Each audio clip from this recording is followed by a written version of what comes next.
根特游船。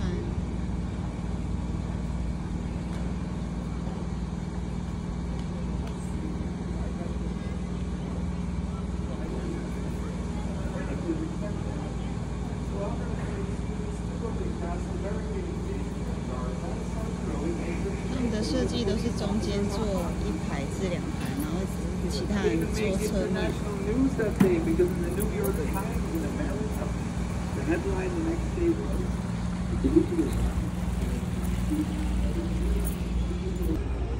我们现在在根特，这边有可以欣赏河景的咖啡座。然后我们现在正在等搭船。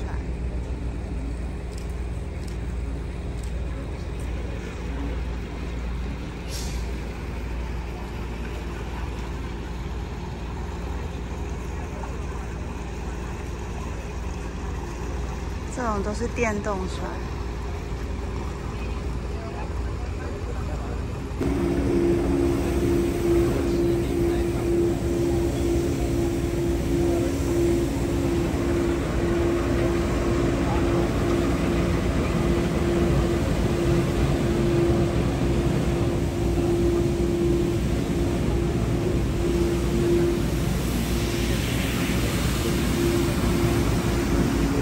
Goedemorgen. We zullen eens beginnen met ons tripje door het middeleeuws Gent. Op dit moment bevinden we ons op de Leie, een van de 2 rivieren die door Gent stromen en die daar ook samenkomen.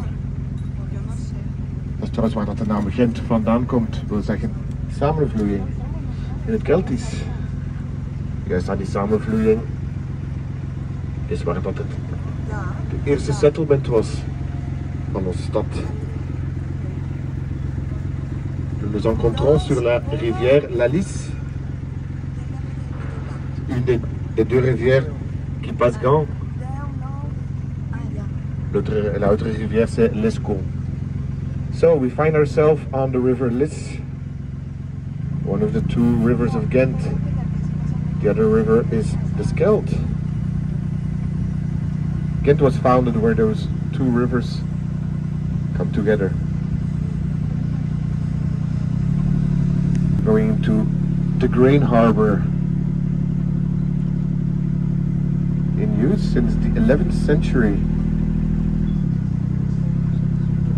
At that time it was the biggest port of Central Europe.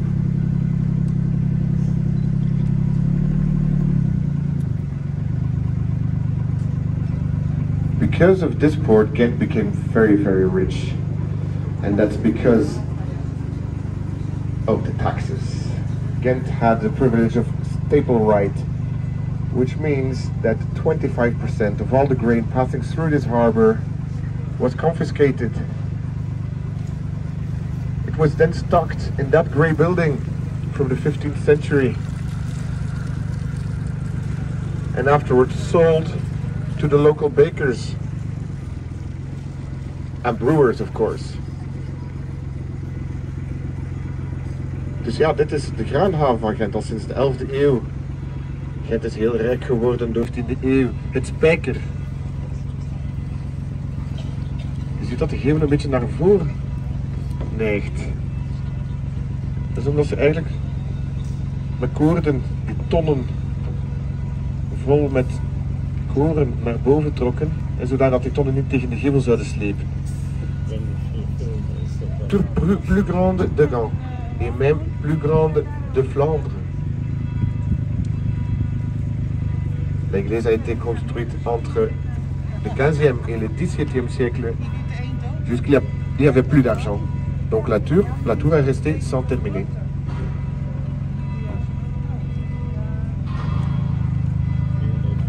Kijk, voor ons Sint-Michielsbrug en Sint-Michielskerk. Je ziet dat de toren van de kerk niet af is. The Belfry and the St. Nicholas Church. Et donc ici à gauche, vous voyez les 3 tours de Gand.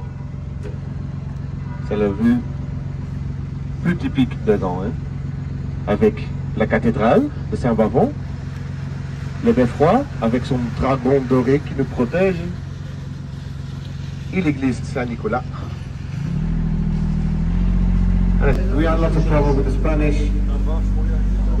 And there was no more money to finish the tower of the church. It was going to be the highest and the most prestigious tower of Ghent.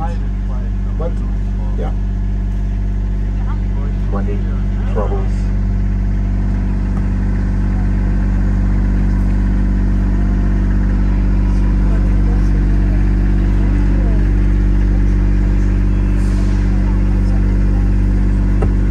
And here at the right, the big grey building from the 13th century, very old, you can see, Romanesque architecture.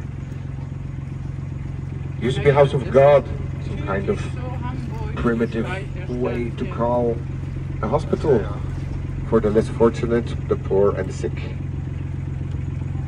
Dominican monastery. Now, in the 16th century, during the second iconoclasm, Calvinists stormed the building and threw all the books and manuscripts of the library into the river. More than 30,000 documents, handwritten, all lost in one single day. They say that day you could cross the river Lys without getting your feet wet. Donc ici à droite, un monastère dominicain du XIIIe siècle.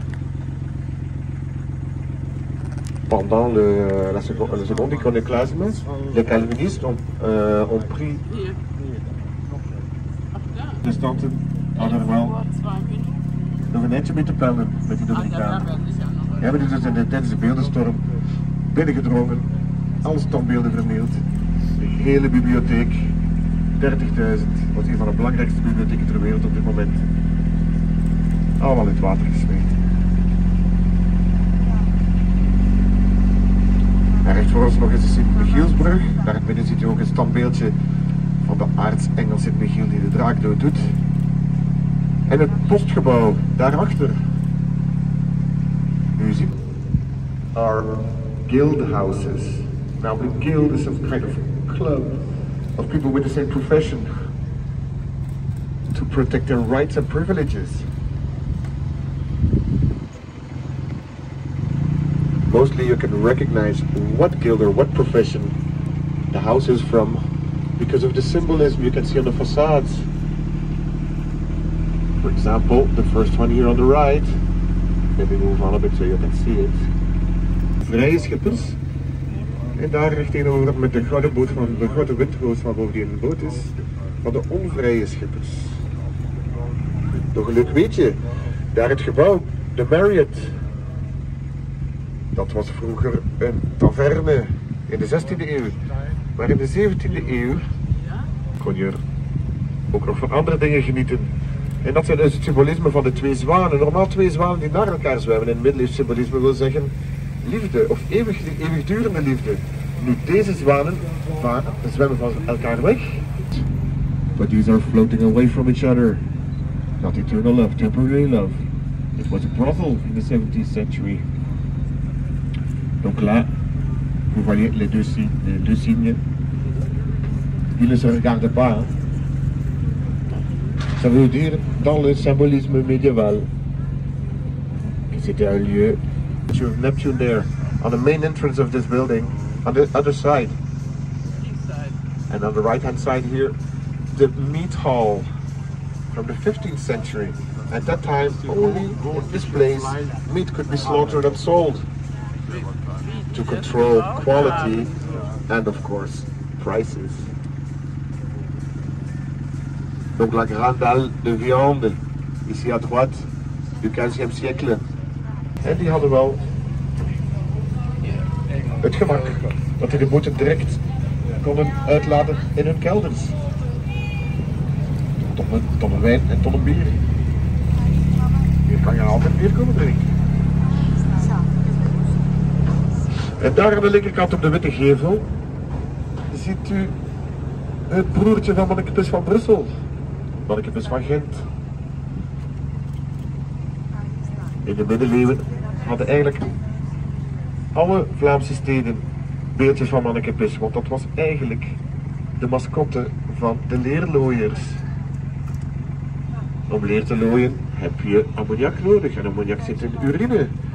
Dus de kinderen gingen daar plassen om een stuiver te verdienen. there on the left, you have our Gentian mannequin piss. At that time, in the Middle Ages, almost every city had a statue of a mannequin piss because it was a symbol of the tanners. Et là à gauche, vous voyez le mannequin piss de Gand. Presque toutes les villes en Flandre, il y avait une statuette de mannequin piss. C'était la mascotte de Tanner.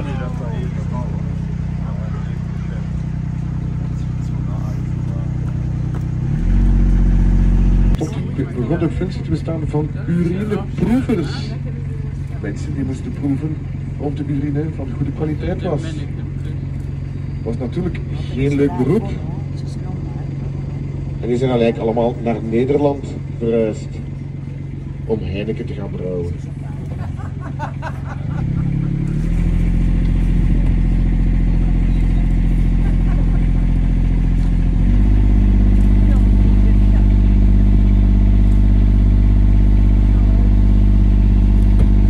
Ici à droite, la maison de Alain,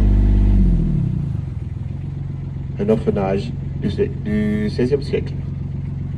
Maintenant, c'est le musée de folklore de Gand. And here on the left, the house of Alain, huis van Alain. 16th century was an orphanage, and now it's the Museum of Folklore here in Ghent. En rechts, ja. Jullie hebben het allemaal al begrepen van het Engels natuurlijk. And as you can see, this is the old industrial area of Ghent, where all the factories used to be. You can see the chimneys, brick buildings. Used to be factories, mostly cotton. 18th and 19th century. Again, this industry made Ghent a really rich city. But not everyone. At that time, the workers were really exploited, 18th, 19th century. Deplorable working situations. So workers started to unionize. And this is where we find the cradle in this area, the cradle of the Flemish socialism. Donc nous entrons dans la partie industrielle de Gand, du 18e et 19e siècle.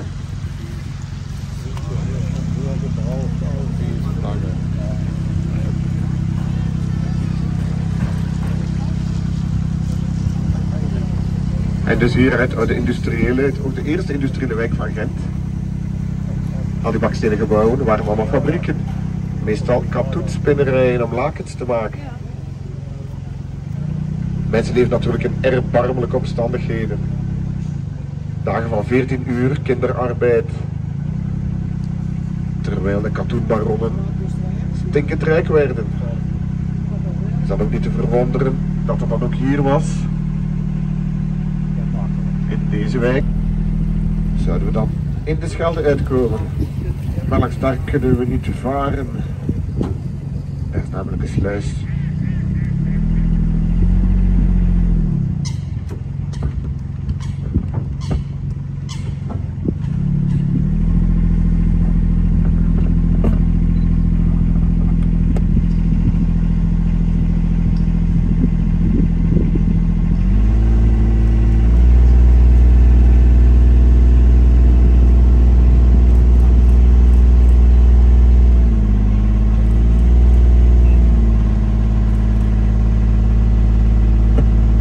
About these boat trips, actually can see things you can't see from the street.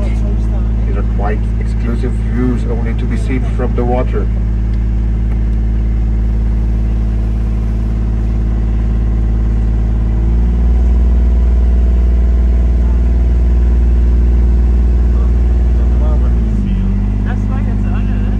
À l'autre côté de ces bâtiments-là, des vieilles usines, il y a le marché de vendredi. Chaque vendredi, il y a un marché là. Depuis le XIIIe siècle.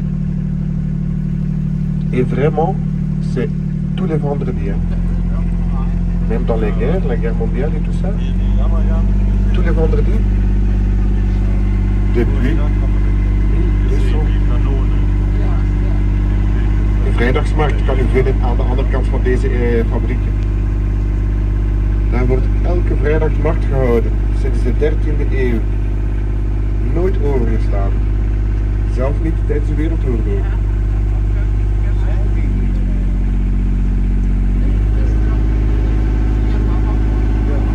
Here, just when we navigate under the bridge, you'll see a big red cannon from the 15th century. It was used in the war against Burgundy. The cannon was only fired once.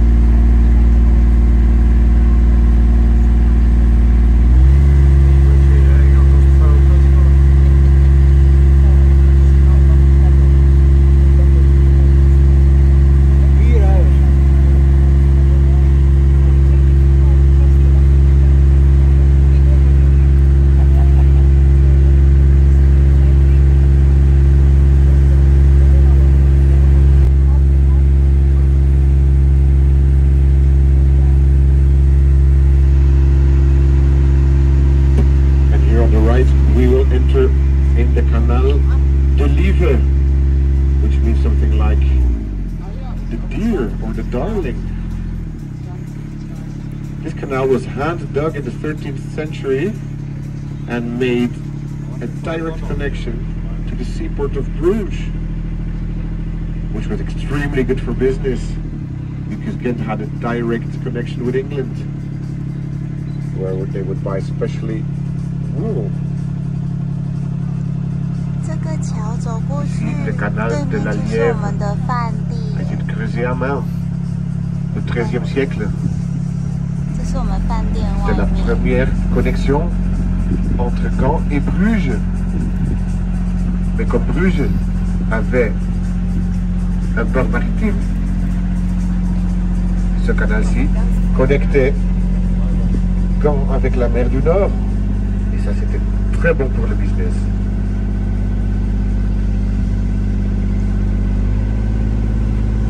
Het Lieve Kanaal uit de 13e eeuw had gegraven. Directe verbinding met Brugge en dus ook met de Noordzee. Kon het direct al goederen geïmporteerd worden van Engeland of van andere verre landen. En hier onder de brugje door aan de rechterkant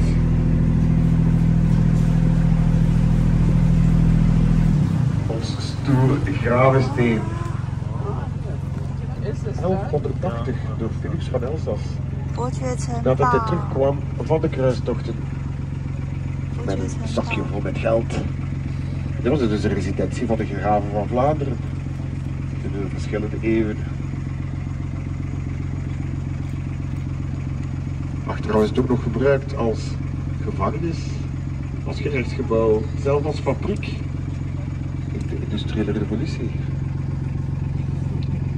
Le château des Comtes de Flandre, construit en 1180 par Philippe d'Alsace. C'était la résidence des comtes et comtesses de Flandre.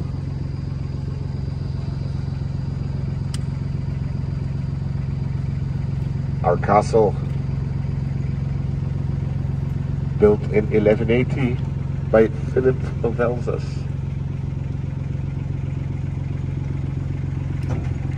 It's now a museum. It's really worth it. Very good audio guides. Extremely nice view from the top of the castle over the whole city. And it has a torture museum.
Kaai.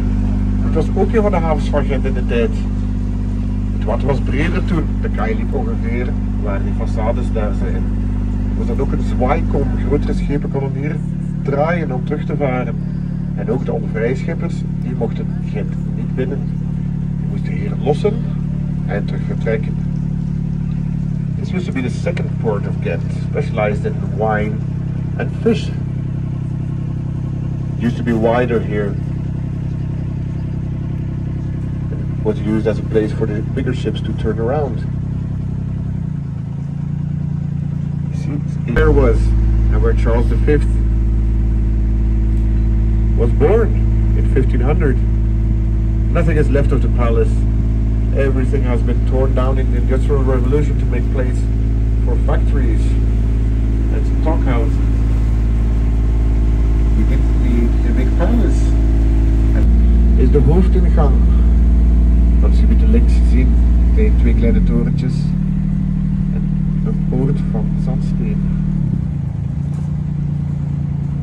There on the left you can see the only remaining part of the old Court of Princes, the main entrance with the two red towers and the entrance gate.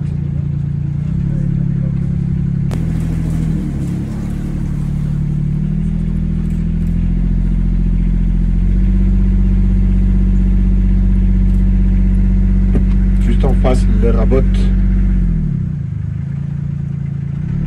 En fait, c'était une escluse fortifiée. En overal en dan liep er een area van 13 vierkante kilometer onder water. Zelf Maximiliaan van Oostenrijk heeft hier mogen afdruipen met zijn leger van nogthans 40.000 soldaten.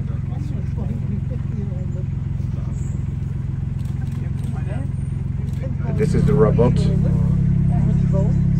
It's a fortified lock. This lock could be used to defend the city. By opening it, they could flood a very big area to dissuade armies to attack the city from this side.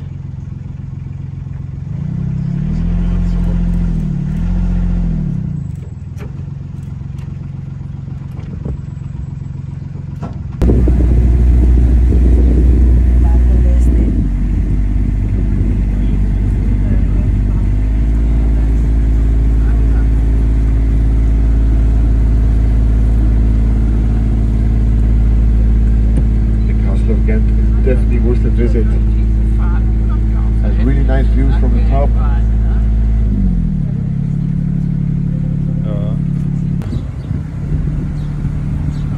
And I would say, have a nice day. It's good weather, doesn't always happen.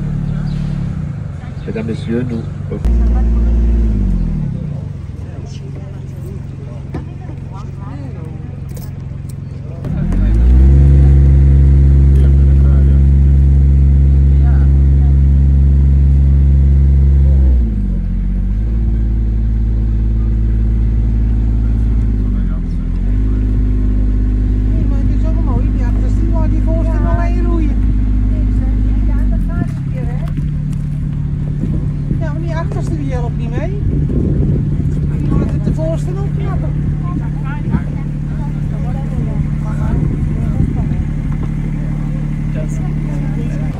后面这一格是下船，前面是上船。